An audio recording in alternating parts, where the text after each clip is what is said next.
अक्सर लोग जिंदगी भर पैसा जोड़कर एक घर बनाते हैं और उसके बाद उन्हें उस घर को चलाने में ही कई सारी मुश्किलें आ जाती हैं। पूरी जमा पूंजी खर्च करने के बाद वे अपने रिटायरमेंट के बाद की कोई भी इनकम का जरिया नहीं ढूंढ पाते और इस टाइप का कोई जरिया नहीं हो पाने की स्थिति में बुढ़ापे में ऐसी बहुत सारी परिस्थितियां अक्सर किसी न किसी को झेलनी पड़ती हैं।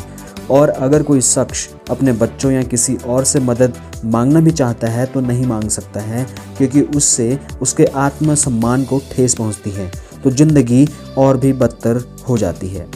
इस परिस्थिति में हम आपको एक ऐसी योजना के बारे में बताने जा रहे हैं जिसमें बड़ी पूंजी नहीं लगा करके जिस भी पूंजी को आपने खड़ा किया हुआ है, आपने भले ही अपनी पूरी ज़िंदगी की पूरी पूंजी लगा दी है, जो भी आपने अपना घर अपना प्रॉपर्टी बनाया है वही आपके बुढ़ापे के लिए आजीविका का एक साधन बन सकता है।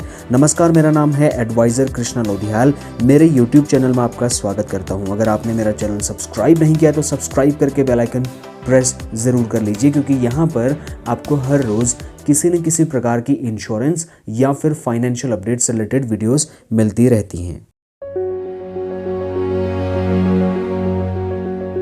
ये स्कीम है रिजर्व मॉर्गेज की, यानी कि दूसरे शब्दों में अगर मैं आपको समझाऊं तो जिस तरीके से लोग घर गिरवे रख करके एक मुश्त रकम ले लेते हैं और ईएमआई चुकाकर लोन वापस करते हैं, रिजर्व मॉर्गेज में भी घर का मालिक बैंक को घर दे करके एक मुश्त रकम की जगह नियमित आय लेता है, यानी कि ईएमआई में वो पैसे लेता है।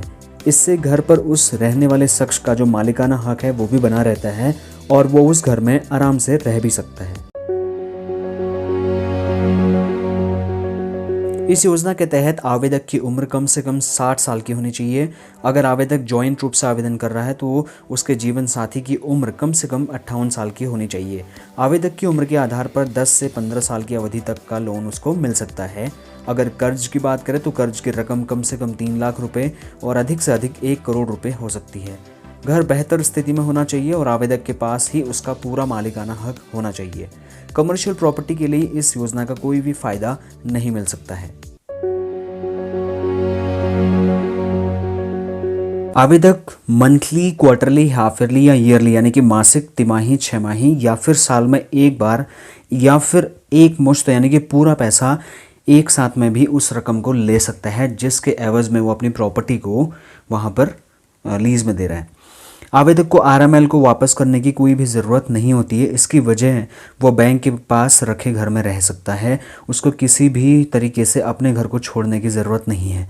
अगर आवेदक चाहे तो आरएमएल को वापस कर अपने घर को वापस हासिल कर भी सकता है, यानी कि जो रिजर्व मॉर्गेज में उसने अपना घर बैंक को दिया है या फिर किसी भी फाइनेंशियल इंस्टीट्यूशन को दिया है वो उसका पैसा वापस करके अपने घर को वापस हासिल कर सकता है। अगर आवेदक की डेथ हो जाती है तो उसके बाद उसके जो भी नॉमिनीज होंगे या उसके परिवार वाले होंगे वो आरएमएल को, यानी कि आरएमएल मतलब यहाँ पर रिजर्व मॉर्गेज की बात हो रही है, उसको वापस करके अपने घर को हासिल कर सकते हैं। अगर जॉइंट आवेदक है उस कंडीशन में उसके नहीं रहने पर उसके जीवन साथी को उसका जो इनकम है वो मिलता रहेगा।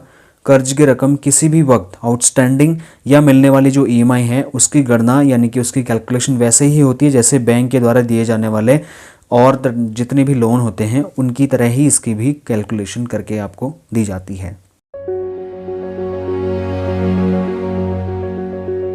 इस स्कीम को एसबीआई सहित देश के सभी प्रमुख बैंक ऑफर करते हैं और आप चाहें तो ऑनलाइन या ब्रांच में जाकर के योजना के लिए एप्लीकेशन दे सकते हैं और जितने भी डॉक्यूमेंट्स आपको चाहिए होते हैं वहाँ पर आपको ऑनलाइन या फिर जिस भी बैंक में आप जा रहे हैं वो आपको डिटेल में इसकी जानकारी बताएंगे।